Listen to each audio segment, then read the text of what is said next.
Oh, hello, everyone. Good morning. Again, I'm happy to be here. I'm happy to see you.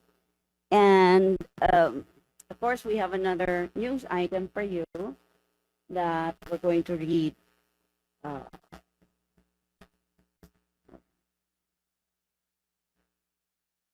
wait, I'm looking for it. What did I? Oh, fine. I found it. Okay. It's July 16, 2025, and we're here again. And today, the Office of the Vice President is proud to release its 2024 Accomplishment Report that showcases its accomplishments and successful endeavors that were started since Vice President Sara Duterte took office in July 2022. Our mission is to deliver public service that is accessible and responsive for the good of all Filipinos, especially the unserved and the underserved. And we're happy to give you some hard copies of the 2024 Accomplishment Report in the form of a coffee table, it's like a coffee table book, but we also have a digital copy that you can access any time of the day or night in any mobile device, a computer, or any other technical devices that you have. You will see here in the accomplishment report the among the programs of the Office of the Vice President that has successfully catered to 2,416,899 passengers since the program was launched on August 3, 2022, and it is called Libreng Sakay. As of December 31, 2024, this program has already served 1,025,275 passengers. And so we have now 2,416,899 as of today. The Libreng Sakay has the following routes. It is actually an ongoing program that helps of course, we help we have help from our private partners in public service to be able to complement mass transportation in Metro Manila, Cavite, Bacolod, Cebu, Davao, and now we have another one running in Tacloban. It is the latest route that we have created. And the free bus service in Tacloban now operates along the bus terminal from the Tagpuro Elementary School route in Tacloban City. It runs from Monday to Saturday with 2 daily schedules at 5 a.m. to 9 a.m. and 5 p.m. to 9 p.m., just like all the other routes in other parts of the country for Libreng Sakay. And we are currently studying and exploring the possibility of increasing the hours of operation from 4 a.m. to 10 a.m. It's going to be much longer because I think passengers leave their houses as early as 4 a.m. So we're still studying, looking into the best possibility if we can allow that. Of course, it's also the rainy season now, so we can better accommodate the growing number of passengers who depend on public transportation. This is also going to be a very dependable mode of transport for our passengers or the beneficiaries of Libreng Sakay, especially with the looming or forthcoming gasoline prices. Of course, with as gasoline prices go high, our transportation fare also goes high. So this will help the public a lot and ease their lives, their daily lives, even just a bit day by day.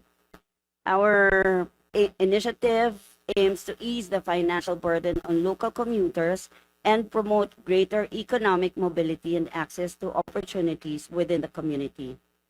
And since its official launch in August 2022, the Libreng Sakay program has deployed a total of 9 buses covering routes in Metro Manila. This is from Monumento to PITX, and then we have Quiapo to Commonwealth and PITX to Naik, Cavite. We also have in Metro Cebu, Bacolod, Davao City, and the newest is Tacloban. And just to tell you also, the Libreng Sakay is only one of the many accomplishments of the Office of the Vice President for the year 2024. And you will find them in the coffee table book. If you are given the hard copy, you can ask them later. I think they're going to distribute some. But for the digital or high-tech people, you can just go to Facebook. And I understand that the link to this page or to this book has already been posted. And so now I am ready to answer your questions if there are any. Any questions on the topic? Miss Bella, Philippine Star. Ma'am, based on your accomplishment report, 86% yung utilization ng 2 billion budget. Mhm. Compared sa previous years, mataas pa ito. And anong cost kung bakit hindi na fully utilize yung 2 billion budget ng OVP? Okay, so I have to be clarified. What's the 2 billion budget for 2024? Yes. Hold on. Based on the accomplishments we have not utilized, you said there was low utilization. No. 86% yung utilization rate. So merong portion na hindi na-utilize. Anong cost na bakit hindi na fully utilized? Oh, And yes. compared sa previous years, mas mataas In ba to? 2023, Yeah. and then it increased again in 2025. So far by half a year computation. There were a lot of challenges in implementing the programs of the Office of the Vice President. An example would be the magnegosyo taday, because it takes a lot of time in assessing and qualifying the would-be beneficiaries of the program. Also, the documentations for the businesses were strictly studied and evaluated by the Office of the Vice President according to the manual of operations that we have. Because for each program in the OVP, it has its own manual of operations to make sure that everything is clearly and effectively done by the book. We follow instructions based on the manual of operations, and the portion of the fund that was not utilized was due to the fact that we were not able to release all the money, release everything for the projects because of some additional requirements that were necessary. And then, ma'am, based on your budget for this year, hindi nakasama yung medical assistance and burial. So, meron po ba tayong data kung ilan yung lumalapit sa OVP na although term na rejected? So, anong ginagawa natin sa mga yung mga nire-reject natin na nag-a-apply ng medical and burial? And before, sabi ni, although hindi pa ako nagko-cover nun, may statement si VP na ang sa akin may difficulty daw o may yung pag nag-access ng tulong sa DSWD, ganun pa rin ba yung nararanasan ng OVP ngayon na hindi na-acknowledge yung mga nire-refer sa DSWD ng OVP? Okay, sorry, can we go back to your first question, please? Yung data po kung gaano pa karami yung lumalapit sa OVP for medical and burial ano assistance? ginagawa niyo sa kanila kung ganito nga na wala tayong budget? Yes, that's true. We do not have budget for medical and burial assistance for 2024 and 2025. I mean, for this year, yes, 2025. So whatever materials were left last year for this program, we use them this year, like the wheelchairs that have been procured last year but were not given out. So we use them this year and other resources as well. And since there is no budget, we only make use of what was left, what resources were left last year. So we can still continue to provide this even without funding. We also continue to give Janasa kits if we have them, and other materials that we have used before in the past, but we still have some pieces left or some stocks left that we give out this year. Yung pag-i-endorse sa DSWD, may difficulty pa rin ba? As much as possible, we try to solve the issues ourselves in in the office of the Vice President. Yes, because we find it difficult, although things get better anyway. We would still need their support later on, but if it gets very difficult for us to get the assistance or support from the Department of Social Welfare, we make use of what we have in the office of the Vice President. May instance ba, ma'am, na nire-reject or nagiging, ano nga, yung issue ng pagiging OVP, nagiging, ano, para i-reject ng DSWD? Kasi ganun na sinasabi before ng OVP na, oo. Yeah. I have to admit, yes, there are some line agencies who, probably upon instructions from their superiors, I don't know, I'm just speculating, but yes, we experience that challenge every now and then. Next question on the topic. Kat Domingo, ABS-CBN. Hi, good Mike, please. afternoon. Oh, good morning.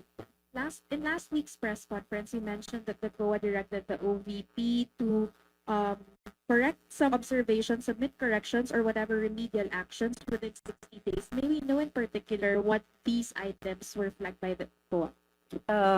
These were COA observations on some items in our financial statements, like I can give you a list. Wait, hold on. There is, okay, here. Some observations and recommendations that were made by the Commission on Audit is one of which is the amount that was included in the financial statement of a donated equipment was not the amount that was included there was not the amount that was already the appreciated cost. There is, of course, a deduction of appreciation in the cost of equipment, but in the contract, in the deed of donation, the amount that was included is the amount of purchase of that equipment. And of course, it was already used when it was donated to the office of the Vice President. So we just missed saying or stating the value of the equipment at the time that we accepted it. So if for one particular equipment, the purchase value was at 3.824 million, but the depreciated cost was no longer included. And that is what that's one item that we are also submitting for action. And when action is done, we're going to submit the report to the Commission on Audit. We were given 60 days, I understand, to do this.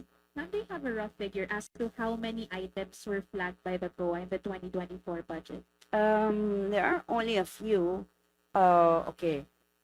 Also on the manual of operations, where the Office of the Vice President limited itself as to time, as to the prescription table, as to when the project will be completed. That is one, so that the Commission on Audit recommended that we ensure the feasibility and viability of the project proposal, and also revisit the manual of operations so we can ease it up a little bit, and then so be able to comply with what is stated in the manual of operations.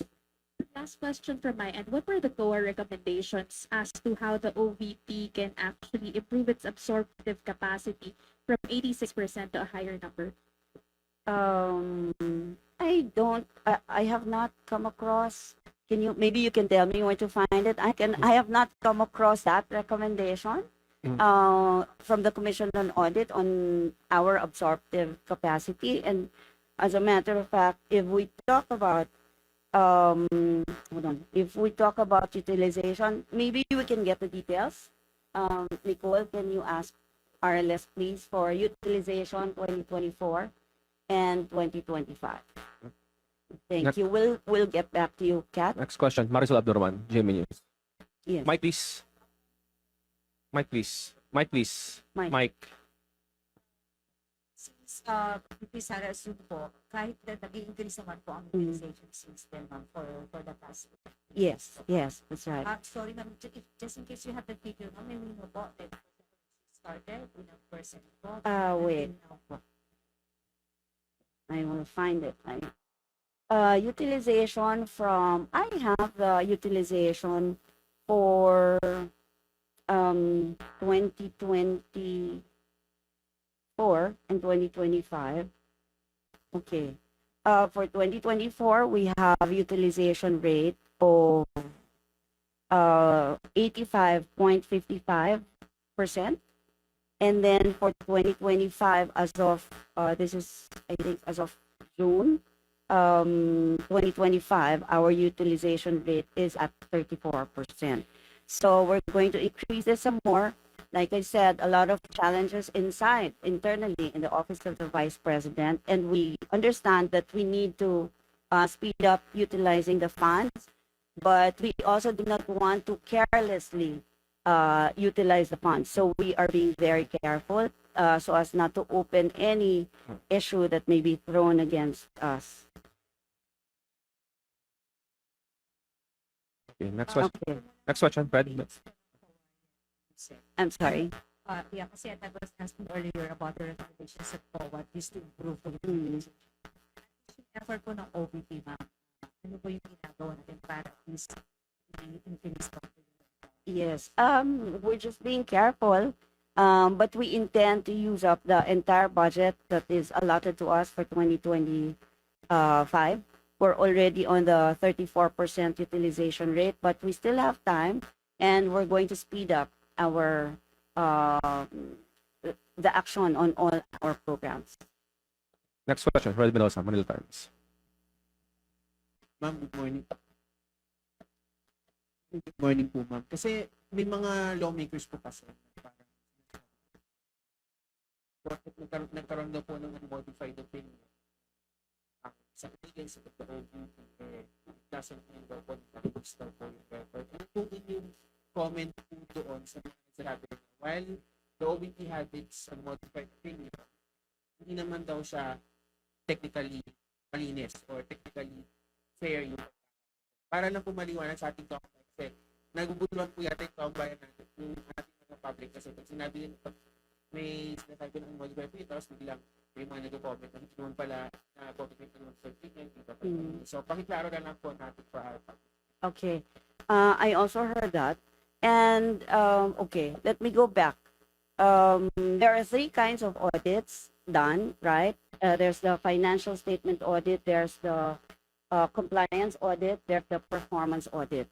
We are only on the financial statement audit. The annual audit report of 2024 given by the Commission on Audit focused on financial statements. And in financial statement audit, there are only two kinds of audit reports that will come out. Only two kinds of opinions. That's the unmodified audit opinion and the modified audit opinion. It can be, I think it can be interchanged with qualified and unqualified. Some other auditors use that. And there is no other rating, there is no other conclusion that will come out from the Commission on Audit. So, like I said, only modified and unmodified. So, in the unmodified opinion that the Office of the Vice President has been receiving since year 2022, it means that it says that the Office of the Vice President fairly presented the financial statements in all material respects. And there is no misstatement whatsoever in such presentation. In Tagalog, ang sabi po ng Commission on Audit ay maayos na nailahat ang financial statements, maayos na naipresenta sa Commission on Audit, at wala, in all respects, sa lahat ng anggulo ng financial statements, at wala po silang nakitang material misstatement. Ibig sabihin po, ang Tagalog ng misstatement, maling pagkakasulat or maling data or maling information na naibigay. So, however way anyone will make a conclusion on that statement given by the Commission on Audit, iisa lang po pa rin ang ibig sabihin na wala pong mali, walang misstatement na binigay, tama ang pagpresenta ng financial statement na supported by all the documents that we submitted. Okay, Any thank other you. questions on the topic? Kayo muna, Antonio. Availability. Good morning, Spokes. May we ask about the LGUs, how receptive they are to the OVP programs? For example, ma'am, yung implementation of the free ride program in Tacloban. Mhm. We all know that Tacloban is the political bailiwick of House Speaker Rodriguez. Mhm. Yes, yes. Thank you for that question. Oh, well, of course, there will be times that some people will oppose what we say or what we do. We cannot please everybody, but in Tacloban in particular, the Office of the Vice President really needs to provide the help because we have been consistently asked, and the service that we provide is really needed by the public. Kung kaya pong ibigay ng local government unit, okay din, gagawin din nila. But the thing is, naghihingi ang mga tao sa Office of the Vice President. And we see the need as well. Ang sinaservisyo po natin na tao doon sa Tacloban are those that were displaced or relocated during the time of Yolanda. From the Yolanda episode, ito yung mga tao na nilipat kung saan-saan, and then far from the city or far from the downtown. Kaya yun yung sinisilbihan. So from the resettlement site or the relocation site to the downtown and back. Kailangan po ito, kailangan gawin ng Office of the Vice President to be able to service the people in Tacloban. Next topic. Ms. Celerino Monte, NHK.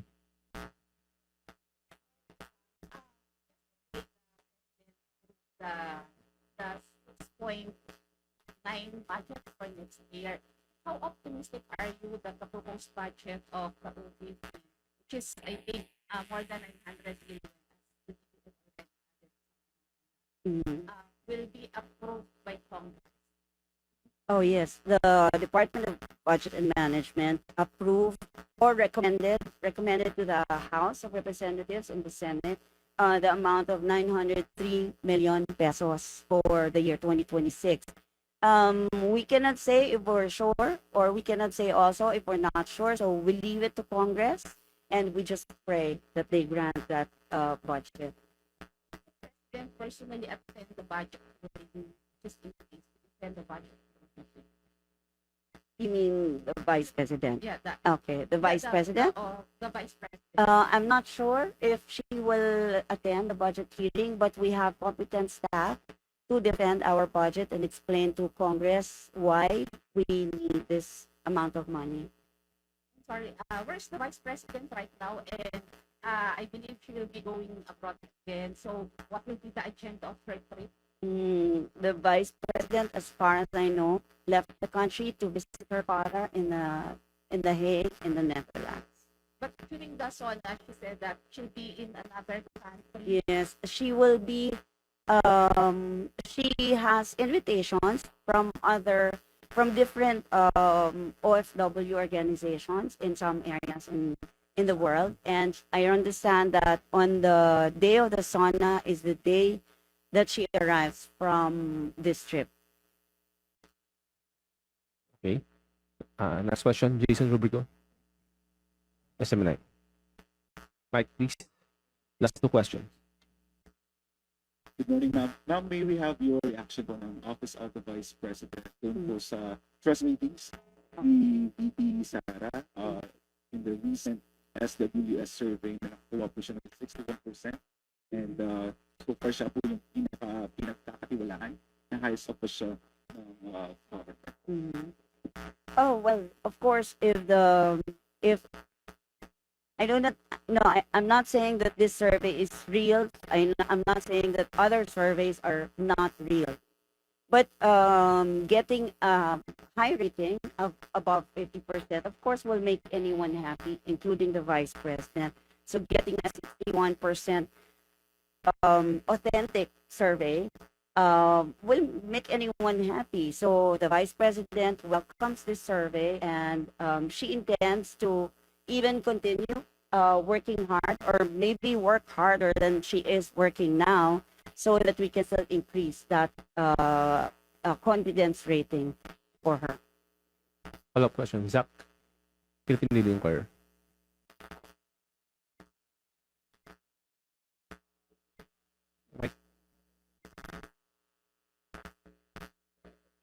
There's this SWS survey where it's inactive in a majority of Filipinos, or 66% believe that Vice President Sara Duterte should face the impeachment court to formally address charges against him. Okay. Of course, the vice president the vice president is ready. She's been saying that, and she's eager to be able to present her case or her evidence in the impeachment court, so that once and for all doubts cast on her will go away, and that's what she wants. But there are legal strategies, there are legal remedies that any lawyer can take. So in this case, the lawyers of the vice president are taking legal remedies, legal strategies that are allowable in our system. So we'll wait. The vice president will just wait for whatever decision the Supreme Court issues on this one. And should the impeachment trial go as planned, the vice president is prepared. Okay. Last question. Marisol Abdurman. Question natin. VP, pero kung tutusin naman daw, bakit hahanapan trabaho ang VP? Ano ba ang mandato ng Vice President nang naayon sa batas? What's the mandate of the Vice President? The mandate of the vice president is the same as the mandate of the president. Lahat po ng nakalagay sa constitution na trabaho ng presidente, ganun din po ang trabaho ng vice president. She is technically the assistant, or when the president is absent, she takes over because she's the vice president. May nagsasabi mo na spare time lang ang VP. So, what do you have to say? Spare time lang ang Vice President. Okay, JC, you will have to indulge me. Hmm. Yeah, I also need to answer this because it's very important. All of us here, I'm sure all of us, even outside this room, would think that the vice president, not necessarily VP Sara, all the vice presidents, past, present, and future, are looked at as spare tire. But if you really think about it, the vice president should be as prepared as the president. Should anything happen to him, who assumes the responsibility? It's the vice president. And keeping her out of the loop, whoever the vice not being able to provide funds for her projects and programs, not being able to support the vice president, it's a great disservice to the country.